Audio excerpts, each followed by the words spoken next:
గురుగారు, సింహరాశి వారికి ఈ విశ్వావసునామ సంవత్సరం ఎలా ఉండబోతోంది? సింహరాశి వారికి 10వ స్థానము, 11వ స్థానము, 12వ స్థానంలో దేవగురువైన బృహస్పతి సంచారం. ఇది చాలా విశేషం. అంటే సంవత్సరం మధ్య భాగంలో బృహస్పతి ఏకాదశ రాశిలో ఉండటము అదృష్టానికి సంపూర్ణత లభిస్తుంది. అలాగే అష్టమ శని కూడా ఉన్నది. 8, 7 రాసుల్లో రాహువు, 2, 1 రాసుల్లో కేతువు. గురుబలంతోనే ముందుకు పోవాలి. ఒక్క గురుబలం ఉంటే అన్ని పనులు అవుతాయి. గురువు అనగా దైవము, దేవతల గురువుగారు ఆయన. ఇంద్రుడు మొదలైన దేవతలకే విద్య నేర్పినటువంటి గురువు దేవగురువైన బృహస్పతి. ఆదాయం 11, వ్యయం 11, రాజపూజ్యం 3, అవమానం 6.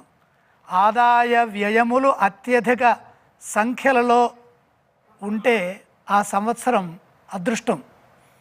డబ్బు బాగా వస్తుంది, ఖర్చు కూడా బాగా ఉంటుంది. ఆ ఖర్చు స్థిరాస్తులని పెంచుకునే విధంగా మనం మలుచుకోవాలి. రాజపూజ్యం 3, అవమానం 6. ఎందుకంటే మరి డబ్బు వస్తుంది కదండి.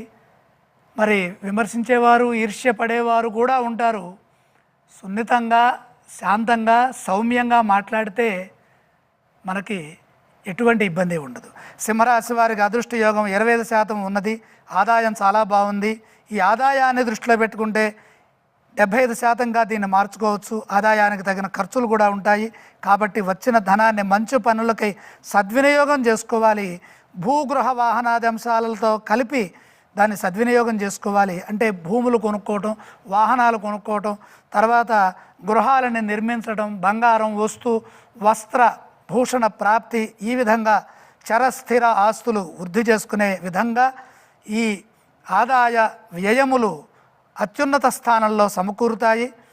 రాజపూజ్యం కంటే అవమానం అధికంగా ఉంది కాబట్టి వివాదాలకు అవకాశం కల్పించవద్దు. శాంతంగా సంభాషిస్తూ లక్ష్యాలను పూర్తి చేసుకోవాలి. సంవత్సరం ప్రారంభంలో గురుబలం తక్కువగా ఉన్నప్పటికీ మే 14 నుండి ఏకాదశ స్థానంలో బృహస్పతి సంచారం విజయాన్ని ఇస్తుంది. సంతానపరంగా, కుటుంబపరంగా కలిసి వస్తుంది. నూతన ప్రయత్నాలు విజయవంతమవుతాయి. గౌరవం పెరుగుతుంది. అక్టోబరు 18 నుండి డిసెంబర్ 5 వరకు ఏకాగ్రతతో పనిచేస్తే, ఆస్తి విషయాల్లో జాగ్రత్తగా ఉంటే ఎటువంటి ఇబ్బంది ఉండదు. ఇన్ని ఉన్నప్పటికీ కూడా అష్టమ శని ఎంత ఉన్నా అసంతృప్తినిచ్చే అవకాశం ఉంది. కాబట్టి ప్రతి విషయాన్ని లోతుగా చూచి భయపడవద్దు. మంచిని ఊహించండి. నేను బాగానే ఉన్నాను, మంచిని సాధిస్తాను అనే ఆత్మవిశ్వాసంతో ముందుకు సాగితే, శని ధ్యానం చేస్తే శని దోషం తొలగుతుంది. స్నేహపూర్వక వాతావరణంలో ముందుకు సాగాలి. కుటుంబ సభ్యులతో జాగ్రత్తగా ఉండాలి.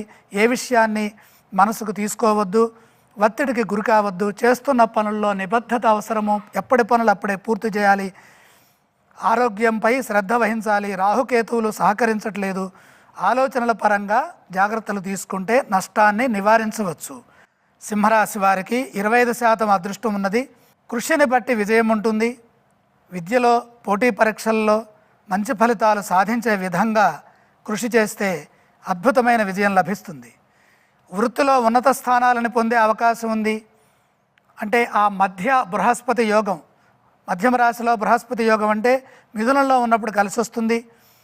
అలాగే వృత్తిలో ఉన్నత స్థానాలను పొందుతారు. ఉద్యోగంలో స్థిరమైనటువంటి పురోగతి లభిస్తుంది. వ్యాపారంలో లాభాలుంటాయి. గంభీరంగా వ్యవహరించాలి.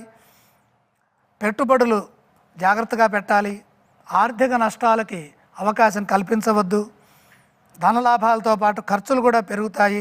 1-2 సార్లు సమిష్టి కృషి పనిచేస్తుంది. అష్టమ శని ప్రభావం వల్ల అదృష్టం విషయంలో అప్రమత్తంగా ఉండాలి. కార్యసిద్ధి విషయంలో కృషిని బట్టి విజయాలు దక్కుతాయి. కానీ శ్రమ బాగా చేయాలి. ఎప్పటి పనులు అప్పుడే పూర్తి చేసుకోండి. సింహరాశి వారికి శని, రాహుకేతు గ్రహాలు అంతగా సహకరించట్లేదు కాబట్టి ఈశ్వర ధ్యానం చేయటం అత్యంత ఉత్తమమైనటువంటి మార్గం.